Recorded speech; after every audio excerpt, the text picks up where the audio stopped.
forward to this. That Well, voice. hello. Hello. Welcome. Welcome to Elnora Life Conversations. First of all, I'm Jamie Himkin. I am a writer and creator of Elnora Life and created a blog and an online space that I dreamed would be a soft place to land, a place where we can come together and gather and not only listen to, but share all of our stories of resilience, stories of home, stories of identity, stories of belonging. And so I am here with a dear, dear friend of mine, Rafael Cordova. So excited that you have been able to join me today. Rafael, you and I met over 15 years ago, I think. That's right. A long time ago. Been a long time. We were both very young educators who had a deep, deep commitment to the power of writing and storytelling as something not only sacred, but as a space of self-discovery. And so, life took us into different paths, and we were lucky enough to stay connected via social media. And I think it was maybe sometime in March of last year that I saw you post online that you and your husband were considering a move to Mexico. So I Hmm. jumped into those DMs as quickly as I could and I said, hey, listen, if you are considering a move to Mexico, I would love for you to come and visit me in San Miguel de Allende, Mexico. Um, and I think it speaks to the power of the right invitation and your own personal intuition that you said yes. And so you arrived here. Gosh, I don't remember. Was it a Saturday? I don't think it was a Saturday that you guys arrived. By Yeah. Wednesday or Thursday of that week, you and Jeffrey had already found a beautiful, stunning home to lease. And Yeah. the rest is history. You got here over the summer and you are embarking on a very new chapter of your life. And so, together, you and I have been dreaming again about storytelling. Yeah. I just thought it would be incredible to have you on today to just sort of crack open your heart and your brain and hear a bit about your journey and what significant moments are popping up for you right now. Sure. That's really great. Although I must correct you slightly. It Sure. wasn't, Do it it. was not of last year. It was of this year. Oh It my was gosh. March this year. Yes, Jamie. Which I think actually makes it even better. Thank you for that I clarifying. know. It's like it was actually on steroids faster. Yes. I'm gonna move over here so the lighting I think is better, I Yeah, do hope. that. Give us a view of that It is gorgeous better. It house is and your artwork as well. All right. So how wonderful. I'm so pleased to be here with you. Uh, and let's see what kind of good trouble we can come up with. Let's do it. Okay, All I right. would be remiss if I didn't give a short summary of your professional life. So please let me do that. I've got a few notes. All right. Okay, so it's important for y'all watching to know that Raphael is a lifelong educator, researcher, and leader in the teacher professional development space.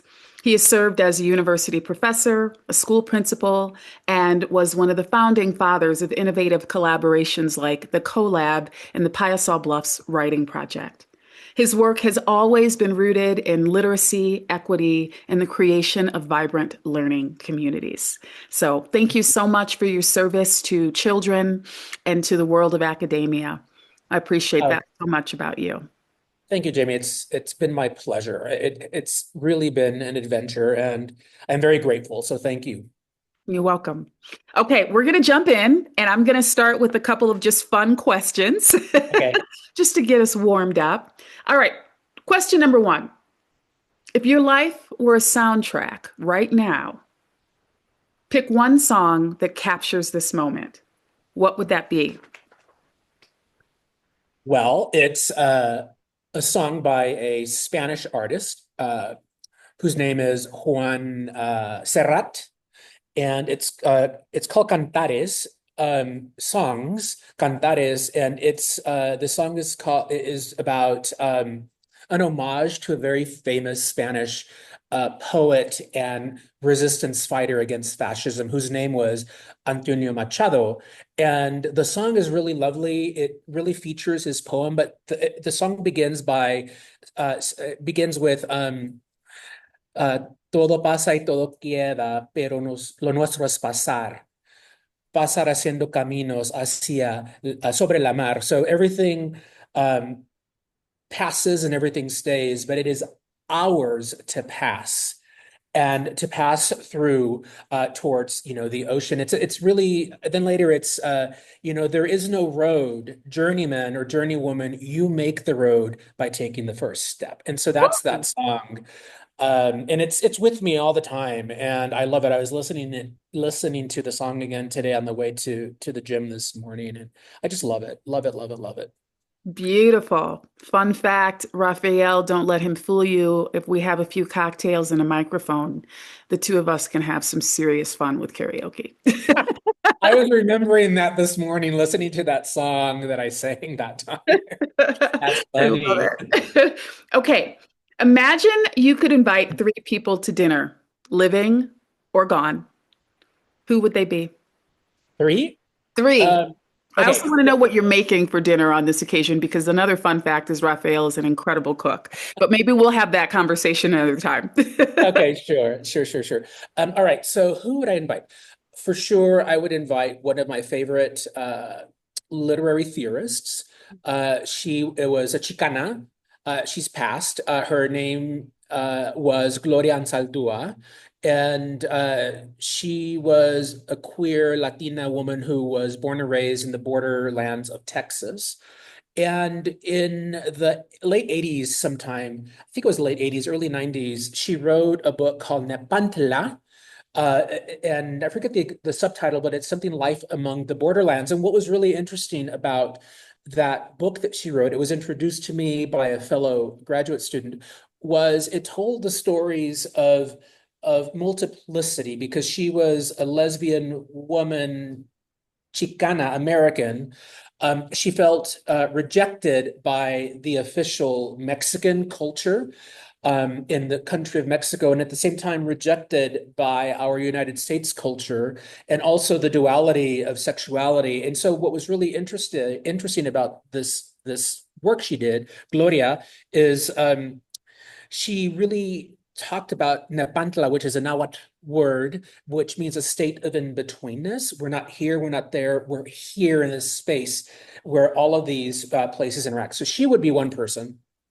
Another person who has passed, and I met him once, that would be Paulo Freire from Brazil, a philosopher, educational theorist, and his work on the pedagogy of the oppressed is important, was important to me. And early on, when I cut my teeth in education, that was really important. And I did meet him once. My graduate advisor, who my later graduate advisor at the time was a professor I really didn't know well, invited us young student teachers to her home where he was there giving a lecture, and I was able to sit there looking at him, not really knowing who he was, but decades later it's like, wow, I got to see him.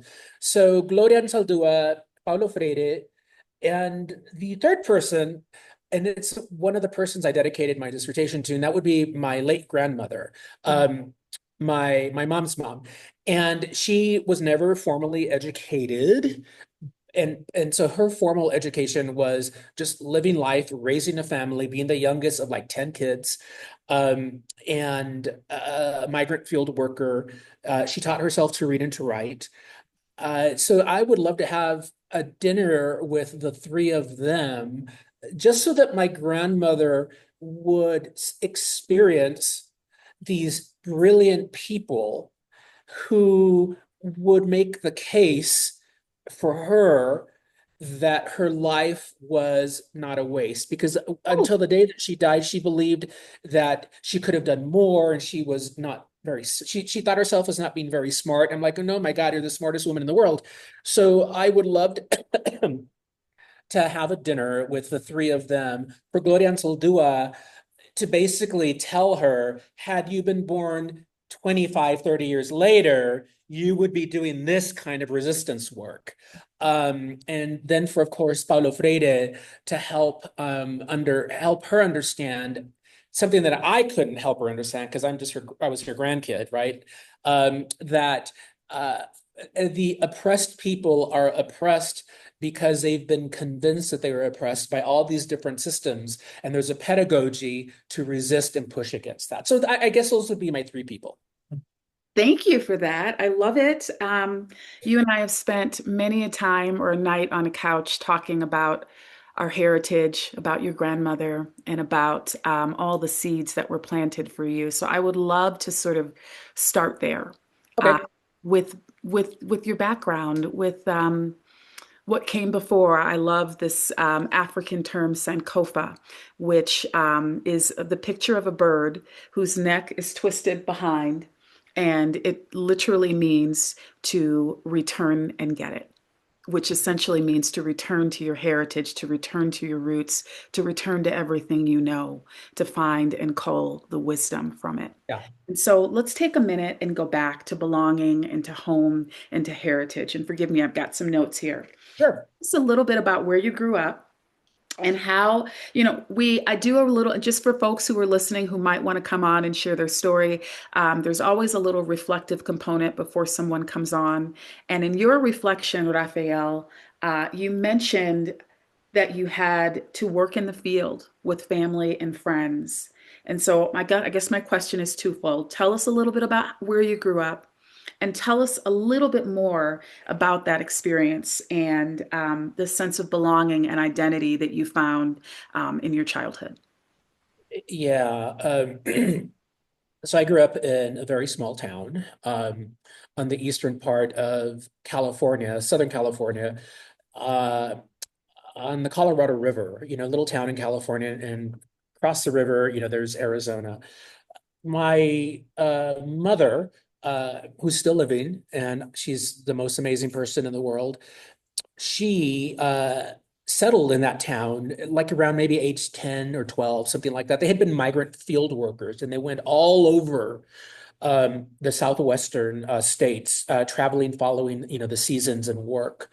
Um, my father was a fourth generation Californian there from that place, and so I'm fifth generation. So already, there's this kind of interesting dichotomy between a Mexican-born mother who was a migrant field worker, then my father's family that had a ranch, and he was a Vietnam veteran, and he didn't speak Spanish at all.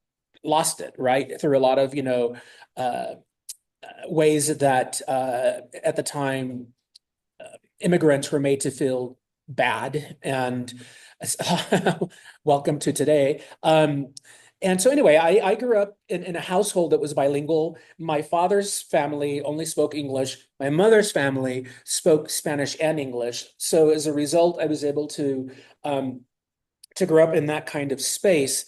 And I remember very early on, I must have been maybe 10 or 12, I articulated for the first time to my mom, or maybe it was to my grandmother, that when I speak Spanish or I'm in a Spanish speaking environment, I feel a deep sense of connection and love. Mm. Whereas when I'm in an English speaking environment, especially my father's, it just felt like you're using language mostly as a transaction. Mm. And so that for a 10 or 12-year-old was pretty big. I just didn't have the language that I have now to explain, oh, that's what it's like to cross borders, cultural and linguistic and values-based borders. So I grew up in a small town. My mother was very young. She was the first woman or female, she wasn't a woman yet, female leader of teams of field workers. And she was like a teenager. And then she was in charge of these mostly men, she would organize a whole thing. And this is what we did. And a little bit later, when I was maybe 10, beginning when I was 10, she figured out a way, because it was summer times, that I could go work in the fields with her and learn what all of that was about. And I know she tells me that the reason she wanted me to do that is to know that I always had that as an option. I could always do that as an option. And to me, I saw that as incredibly powerful work. I was never embarrassed or ashamed of it. I'm like, whoa, there's like a family of people here. And everybody brought food for lunch and the stories people would tell. And that was really lovely. And my father, he was an engineer in the army. And so he had his own excavation company. And when I was a little older, I would work with him in the summers. We would literally drive out of town, maybe 50, 60 miles. And he had a whole crew of people, men. And what they would do is they would dismantle mountains and detonate them with dynamite. And I spent my few summers sharpening drill bits in like the 115, 20 degrees, Sonoran desert heat. And again, he wanted me to experience what it was like what he did so I could have that as an option, if that makes sense. And so I grew up in a very hardworking family, Spanish, English, different, professions. And I have two younger sisters. I went to public school. Um, and then I left when I was around age 18 to go to college. Fun fact, though you didn't end up working in the fields or as an engineer, as much as Yeah, those are both viable options, you chose to study German literature. yeah, right. Love that. Yeah, Love that. that's true. And when you say that, Jamie, I realize, wow, I did end up moving through life working in different fields, Hey. if you will, right? And then my father's precision, and my father was very regimented and disciplined. And so I recognize the importance of having that mindset or habit, if you will, if you're going to accomplish anything. Yeah. Yeah. Okay, we're going to circle back to that later. I want to talk about just culling some of those life pieces and wisdom from those spaces. But I want to focus a bit on the real crux of why we're here today. And it's really centered around this idea of a turning point, or what might even feel like a spiral while you're in it. And I asked you to identify one of those moments because let's face it, honey, life be life, and we have a lot of those turning point moments. And so, you spoke to me about having been born in California and then your exodus, that, initial decision to leave California to go to the Midwest, St. Louis, which is where you and I met. Yeah. And then maybe even what prompted you to return to California. So, can you tell us a little bit about that? Really tone in a bit on that turning point. What was it, and what did you learn? Yeah, it's I'm glad you're asking that question. The way it, the feelings that are being embodied in myself right now are around the stories people tell you. And in this case, being a graduate student at the University of California, Santa Barbara, where I completed my PhD, and my advisors, and it's a R1, what's called R1, Research One, institution. And I was raised as a graduate student that if you're going to do a PhD, it needs to be, it has to be something you really care deeply about. But getting the PhD is one thing. Using it and exercising it is another.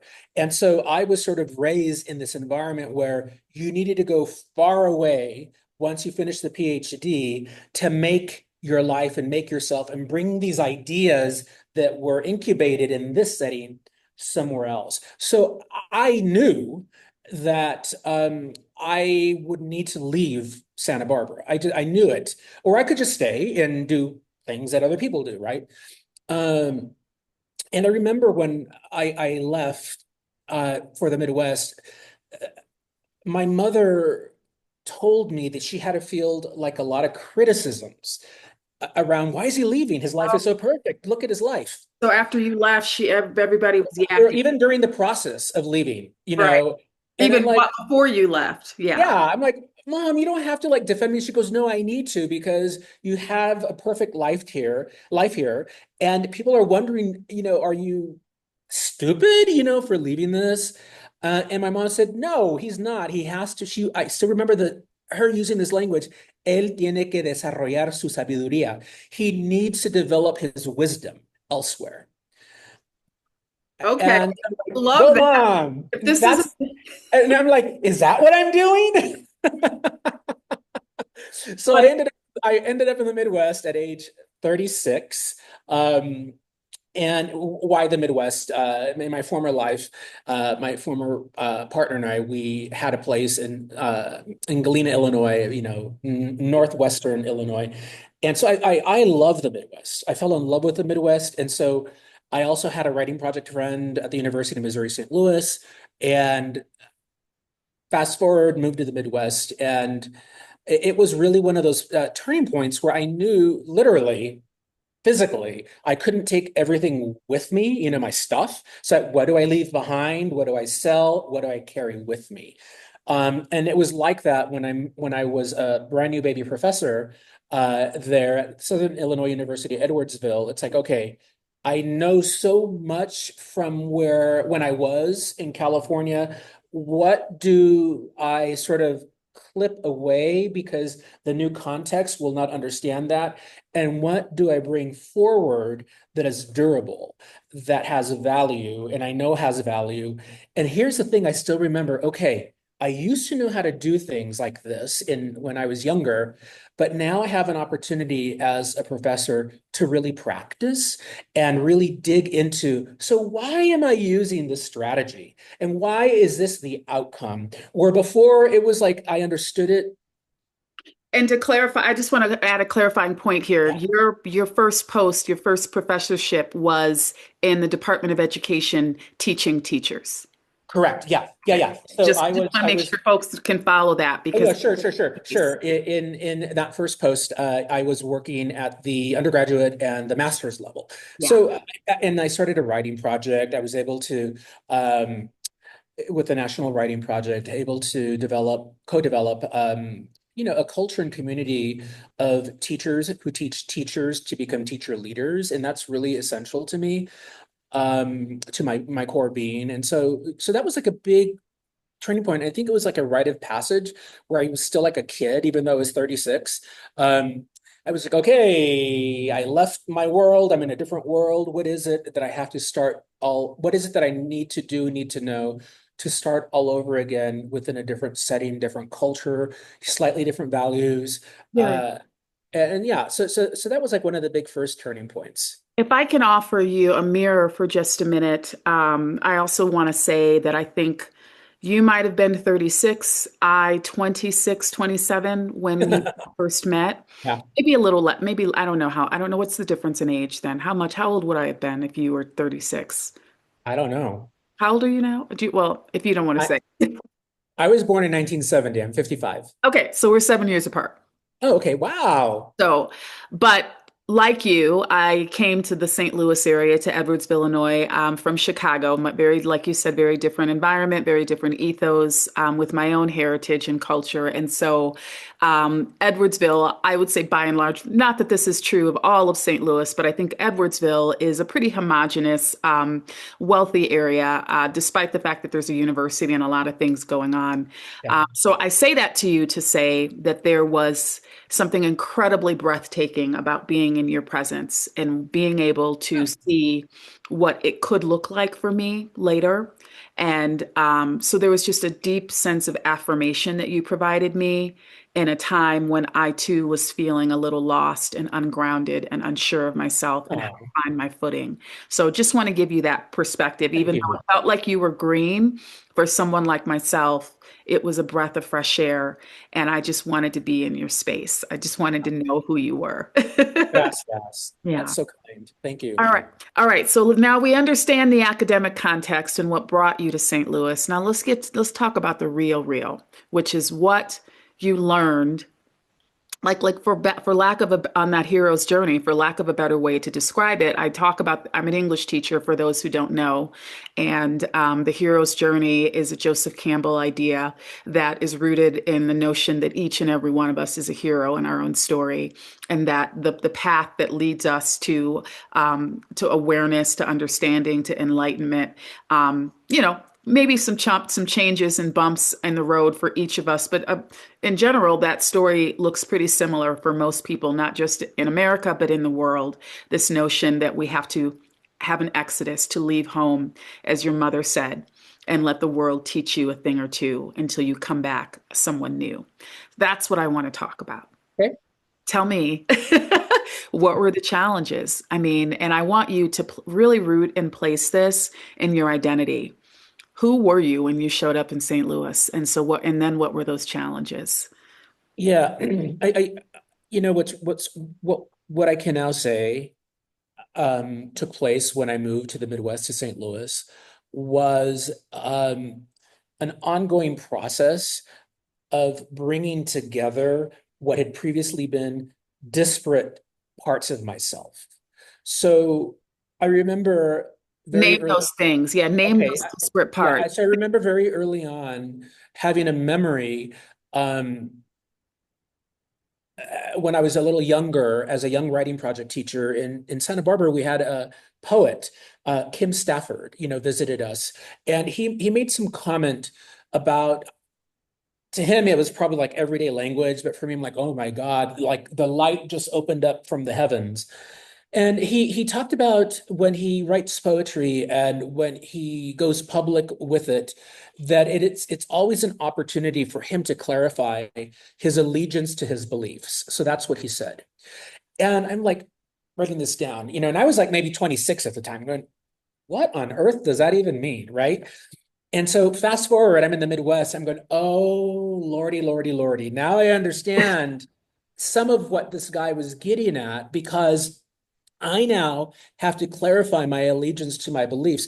Do I kowtow to like the dominant and very conservative way of being there? Or do I find ways of building, networks? So the disparate pieces that I brought together, one of them is, of course, I'm an academic. The other one, I was an elementary school teacher. The other one, I was a college adjunct professor, in Santa Barbara. Um, I started a soap company in 1999, and working in ethnobotany, using my grandmother's remedies, using plants. So I had all these pieces that were very different and seemingly unrelated to each other. And what I eventually learned how to do was how to honor them for what they are and recognize what they have in common. What they have in common. And what they have in common is this impulse to make and to create with self and with others. So there's like that through line that I realize that they have.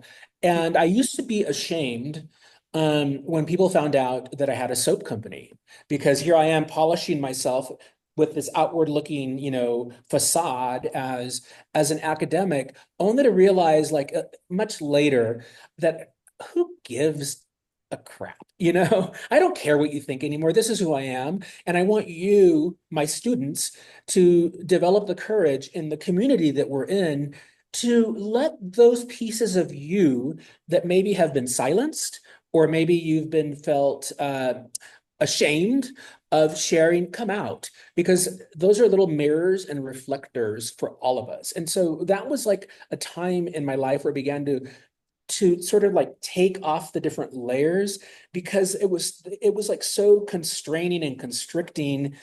And it's not like I was conscious about it. It's kind of like, that Anais Nin quote that gets used forever and a day, and the time came when the pain to remain in the bud was greater Yes, than yes. budding itself, something like that. I'm going, yeah, that's in retrospect, that's what it was. There was something in me that just needed to come out. And I know that if I'm no different than any other human being, and I'm sure that, and I'm certain, because I was preparing teachers and PhD students, that I wanted them to feel safe in my presence, to explore ideas or topics of inquiry that perhaps other of my own very own colleagues deemed dumb, essentially. I'm going, no, no, no, no, no, no, no. This is your PhD. This is what you are going to be pursuing. And my job is to help you the best I can with whatever little I know, to let you go down that journey and develop your own courage, because I want you to be able to do that for others as well. And so I guess to sum all that up, it's like moving from another place to a new place, bringing into harmony what had seemed very disparate and unrelated, and really developing an understanding of how they are related, and help others to bring into integration these various aspects of their lives that perhaps at one moment they may seem to be in disjuncture with one another. Yeah. Okay, thank you for that. I think as an educator, I deeply identify with what you're saying about helping your students to get there. But I will also say that I don't know that adults are always as self-reflective as you. And so I just deeply appreciate what I think I'm hearing, which is that at a young age of 36, you were able to sort of bring into fullness and wholeness all of these different intersectionalities, these different parts of your identity in a way that gave you a sense of empowerment and pride. I will tell you that it took decades longer for me to be able to do the very same thing. Um, Jamie, as you just said that, um, I must have been maybe 38, 2 years living in the Midwest. And I was an avid long distance runner, and I would run, and the high you get, after a 10-minute run, 10-mile run, like you can't beat that with anything else. And so I remember one day coming back home, and we had a deck in the backyard in Lafayette Square. And I sat there, drenching wet, and I was sitting there, and I looked up, and I saw floating towards me a dandelion flower, right? And so, like quickly, I had this, out of body experience, like, oh my gosh, that's like the Good Witch from The Wizard of Oz, right? Floating down in a little ball. And then I came to my senses like a split second later, and I was sitting on a deck, and it had slats, with spaces between, the planks. And I said, oh, there was like this instinct that said, oh my God, I can't let that little seed fall through those cracks because it's never going to grow. So it landed, and I was able to get it before it went through those cracks. And then I put it inside of the house with a little piece of tape taped to the side of the cabinet. And a little bit later, I said, I said to myself, wow, that's very strange that you did that. What caused you to do that? And that's for the first time as a young adult, I guess, or adult, I started to recognize that there are metaphors all over that are there. The universe is there waiting for us to notice it. And then I was able to put language around that seed as being, okay, what is it that I for sure am going to hold on to, because it's going to help give future life to something. And my husband, I was like, oh my God, look at all these things you're collecting. And I collect, shit that I Yeah. find. I do. Like one time I was in using the restroom at the university, and I saw a cricket that was in there, and it was like struggling. It was like really struggling. I'm going, first of all, cricket, what are you doing in this restroom? Secondly, I'm going to help you. And so I picked them up, and I put them like in a little piece of paper towel. I drove home 30 miles later, and Jeff is like, why do you have a cricket? I'm going, because he was suffering by himself, and I want to make sure that his last moments are actually good. But I know that I can't do mouth to mouth on him because crickets don't have noses. They have little holes on the side of their body, how they breathe. And so Jeff just shook his head and said, shh, I'm going to, and so welcome to my life. To know you is to love you. I see these little stories and potential in everything. Oh, okay. So glad you said that. I too kind of see the world in the same way, which is why we're such kindred spirits. And as just a quick little side note for folks who are watching, Rafael and I have been dreaming together about how we can take those little small moments of life and push them into something meaningful via writing and creative exploration with a group of people. So we'll come back to y'all on that one later. Yes. But you talk about seeds, and so I want to circle back. I guess I have a couple of things to say. Number one, I think the time it sounds like you spent in St. Louis was fruitful. But like all good things, it came to an end, right? And so then you Mhm. found yourself not only back in California, but then eventually, via our conversations and your own dreaming, to Mexico. So, what I don't want our viewers to miss is that the journey has been long and you have gone to many, many places to arrive at where you are today. Some of those stories are painful. Some of those stories involve a lot of loss and suffering before we can Mhm. get to a place of, of resilience. And though we may not have time to explore it today, I do want to sort of ask you to just reflect more broadly on the seeds that you have taken with you. Maybe the ones that came from your ancestors, from your parents, from your early life, to even the seeds that you were able to gather through your own hero's journey. What are some of those seeds of wisdom, Raphael? Well, I mean, the seeds are there, and I think the wisdom comes in nurturing them so they grow and take root. And when you need to uproot them, how do you protect the plant so it can actually make the journey, right? If you're going to use that metaphor. Um, and I think, I did return back to California and I opened up a school. I was a founding director. It's K-8 school.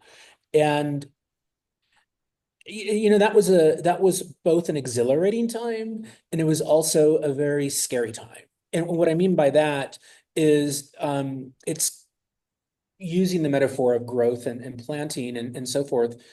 I now see that for me, and I'm not sure if this is, generalizable to everybody, but there was already an ecosystem in place there. And there were some people there that saw so much more potential for that ecosystem. And therefore I was the best candidate.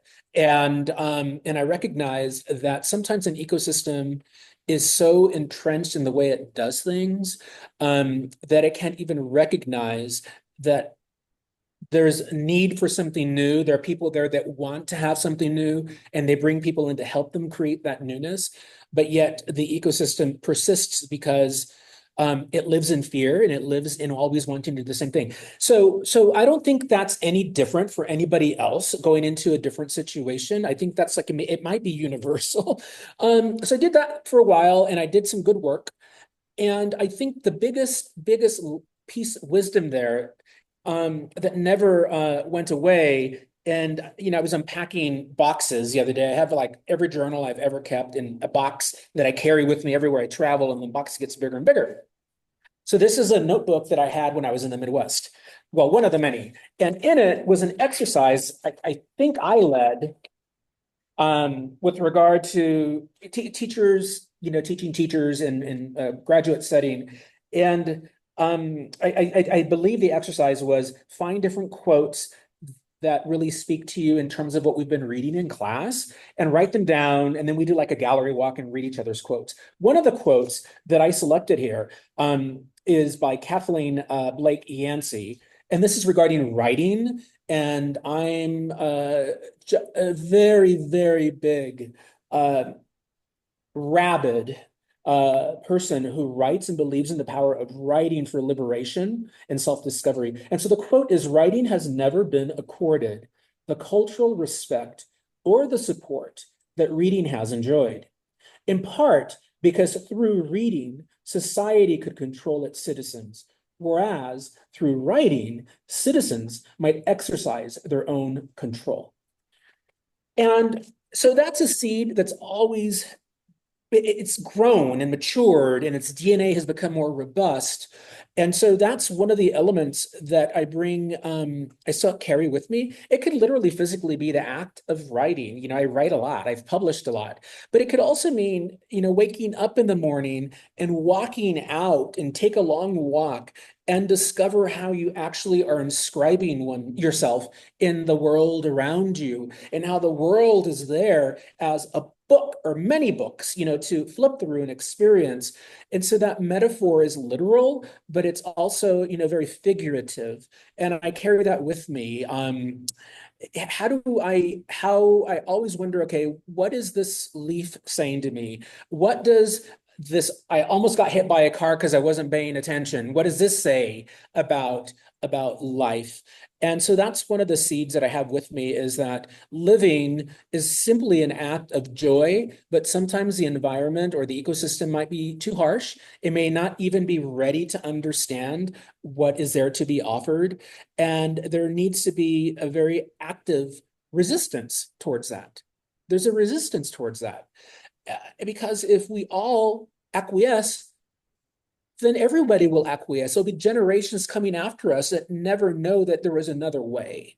Mhm. So that's a very important part of me. I don't consider myself, well, no, that's a lie. I am an activist. I'm just saying I don't consider myself an activist. I've always been one, I'm but a quiet activist, but yes. active towards what, right? And so the what here is to help a community understand that it's made up of lots of different individuals, and all those individuals have their own stories, their gifts and their hurts. And if we all are able to love and understand and be comfortable, and maybe we will never understand somebody's story, Yeah, but sounds like together we make that space where belonging is at the heart of that community. And so that's another seed I carry with me. Playfulness is another one. You can't live life. Life is like a big merry-go-round playground. fun. That's what it is. And play is essential, laughter is essential, food is essential. I think the other part of it for me is curiosity. Curiosity, um, and like this attitude, like, oh, what was that about? But more so from like not a judgmental place, but like, okay, that's bugging me for a reason. And that person is not the problem. I'm the problem, because I have to really understand why that's bugging me beyond just, oh, that really annoys me. Well, then why does that annoy me? Again, going back to Kim Stafford, it's an opportunity for me to clarify my allegiance to my beliefs. And maybe, just maybe, that's an opportunity to rethink something I thought used to be true, which might no longer be true. Yeah, the process of unknowing Yeah, right? is deeply important. You've got some beautiful language here about being a writer living a life of resistance. Can I read it to you? Here- Sure. Here's what you've said. You described living a life as a creative act of resistance. Hmm. What you mean? What you talking about? Hmm. Tell me more. What does that mean to you? Yeah, everything is a creation. And I'm an artist. I make leather bags, I write, I research, and I do view that as an artistic life. And I think the creative act of resistance is in the making of something, and the making it public enables the public to engage in it at whatever levels the public individuals happen to reside. And it's really saying, look, there is another way to do something. Clearly, there is, because I did it, or she did it, or we did it, or they did it. There are other ways of being in the world. And when we put ourselves out into it, it allows others to recognize, oh, wow, they maybe are not doing it the way it's always been done, but I see bits and pieces of how it's always been done, but it's an altogether new creative way of doing something. And I think, to me, that's important, because I personally believe that um, everything that we know today, people have known before. And we sometimes act like something is new, but if you unpack it and trace it, it has its origins in lots of different confluences of previous experiences, maybe millennia ago. And I think that living life and having, the chutzpah to live life, especially today, does require honoring what our ancestors either taught us or what is there for us to really learn from, and recognize, okay, this is the challenge before us. What is it that we can make, whether it's a new idea that's not new, or a new tool, or a new approach, or a new vision?